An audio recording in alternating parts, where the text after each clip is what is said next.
Football প্রেমীদের জন্য এক বড় খবর।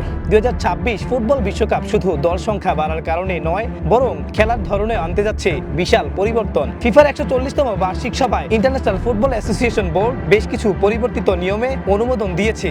কিন্তু কি থাকছে এই নতুন নিয়মে?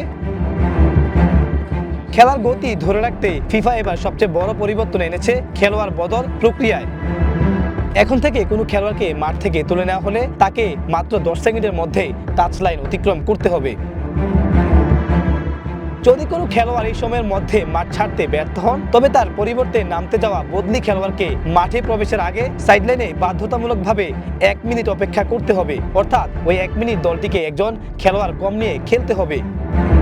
থ্রোইন ও ইনজুরি বিরতিতে কড়াকড়ি সময়ক্ষেপণ রুখতে থ্রোইনের ক্ষেত্রেও থাকছে কড়া নজরদারি।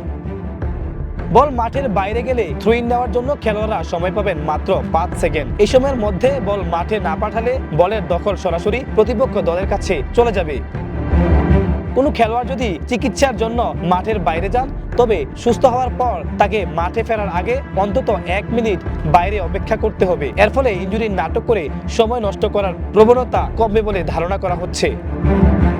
সিদ্ধান্তের নির্ভুলতা বাড়াতে VAR বা ভিডিও অ্যাসিস্ট্যান্ট রেফারির ক্ষমতা আরও বাড়ানো হয়েছে। এখন থেকে কেবল লাল কার্ড বা গোল নয়, বরং দ্বিতীয় হলুদ কার্ড এবং বিতর্কিত কর্নার কিকের সিদ্ধান্তের ক্ষেত্রেও VAR হস্তক্ষেপ করতে পারবে। যদি রেফারি কোনো স্পষ্ট বা সুস্পষ্ট ভুল করেন, তবে এই প্রযুক্তি ব্যবহার করে সিদ্ধান্ত সংশোধন করা হবে। বিশ্লেষকরা মনে করছেন এই নিয়মগুলো কার্যকর হলে ফুটবল ম্যাচগুলো আরও গতিশীল হবে এবং দর্শকরা মাঠের খেলায় আরও বেশি সময় পাবেন। Swipe Ahmed, one sports.